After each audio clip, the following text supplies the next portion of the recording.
They posted a video crying. Not a performance cry. An actual, real, "this is what I am going through" cry. 40,000 people watched it. Thousands commented. Hundreds said, "Me too.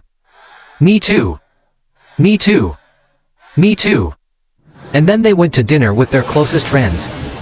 Someone asked how they were doing. And they said, "Fine." This is not hypocrisy. This is not attention-seeking. This is not confusion about what is public and what is private. This is a very specific psychological pattern. That makes complete sense. Once you understand the two things, it is actually protecting against. Because the same person who will write their most private thought in a caption will sit across from someone who loves them and say nothing real for an entire evening.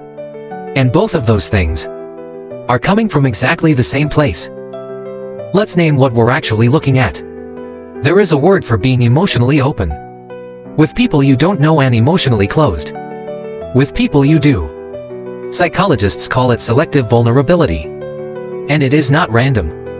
It is not inconsistency. It is a very deliberate, if unconscious, calculation that the mind is making. Every time it decides whether to let something out or keep it in, the calculation is this: how much does this person's reaction matter to me? And here is the counterintuitive answer that explains everything. The less someone's reaction matters, the safer it is to be honest. A stranger on the internet cannot withdraw from your life. Cannot look at you differently over breakfast. Cannot bring it up in an argument 6 months later. Cannot use it to define you in the room where your actual relationships live. A stranger's rejection costs almost nothing. A close person's rejection costs something you cannot easily replace. Is that online vulnerability? Comes with an immediate response loop. You post something honest, and within minutes, someone says, "Me too." Someone says, "I thought I was the only one." Someone says, "This is exactly it." In person, vulnerability often lands in silence, or a changed subject, or an awkward hug that neither person knows how to end. Online, it lands in recognition. And recognition, being seen and mirrored back, is one of the most powerful things a human nervous system can receive. Now, the other side. Why does the same person, who is so open online, become so difficult to reach in person? It is not that they do not want to be known. That is the misunderstanding. That creates the most damage in their relationships. They want to be known. More than almost anything, what they are protecting against is a very specific experience that most of them have had with the people they are closest to. The experience of seeing something real and it not landing the way they needed it to. Not because the other person was cruel. Often because the other person did not know what to do with it. Changed the subject. Gave advice when they needed to be heard. Made it about themselves. Got uncomfortable and left the conversation before it was finished. And the mind, which is extraordinarily good at learning from experience, registered that moment, filed it, and began building a wall. Not out of coldness, but out of self-protection. Every time vulnerability did not land safely with someone they loved, the wall went up one brick higher. And now you are sitting across from them, asking how they are doing, and getting fine. Not because they are fine, because the wall is very high now. And taking it down in the middle of a dinner with no preparation and no guarantee of a safe landing is a risk the mind has already calculated and declined. There is a third layer to this, and it is one that has never existed before for any previous generation. It is called parasocial connection, and it changes the equation in a way that makes offline closure even more likely. A parasocial relationship is a one-way connection. You watch someone. You follow them. You know their life. They do not know you exist. Previous generations had parasocial relationships with celebrities and fictional characters. They were occasional, passive, understood to be one way. Gen Z grew up with parasocial relationships that are ambient and constant. Creators they watch every day. People whose lives they know in detail. whose emotional expressions they have studied for hours, who respond to comments, sometimes even theirs. And here is what this does psychologically. It partially fills the need for connection, without requiring the risk of actual connection. You watch someone process their feelings. You feel less alone in yours. The nervous system receives something. Recognition, resonance, the feeling of being understood, without you having to say a single word to anyone. And a nervous system that is partially filled is a nervous system with less urgency to seek the real thing.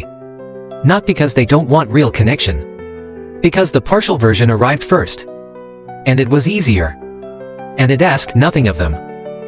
Here is what this pattern costs.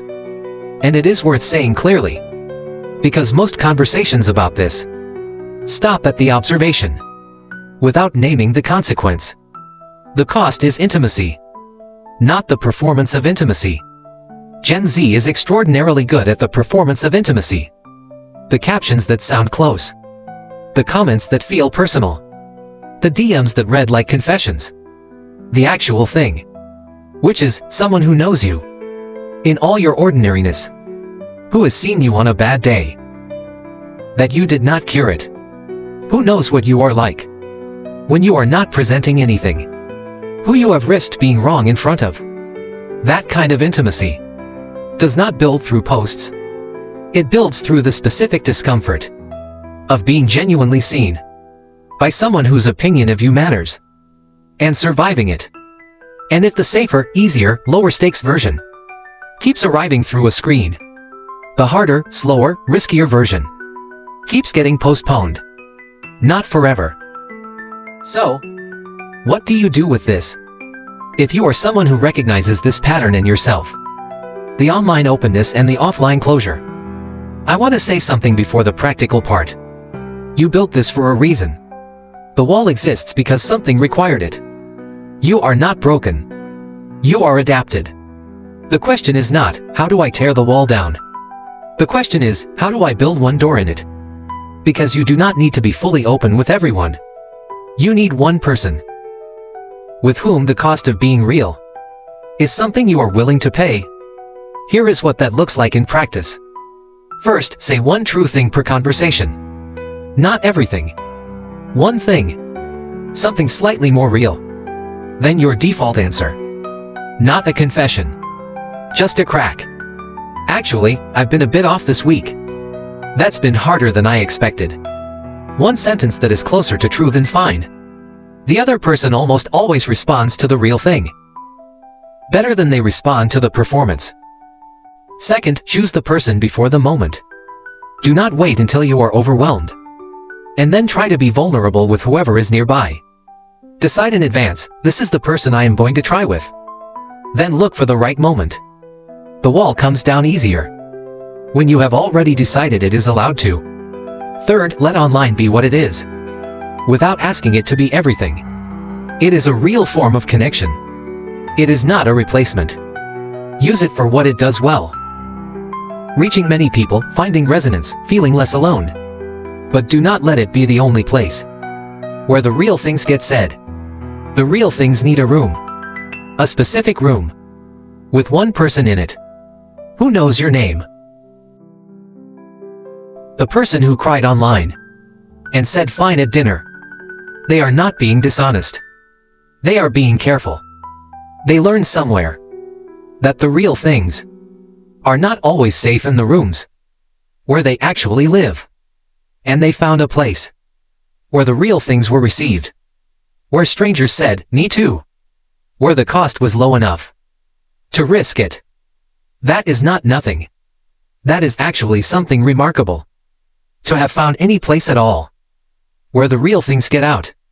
The next part, the harder part, is finding one person in the physical world who gets to hear them too.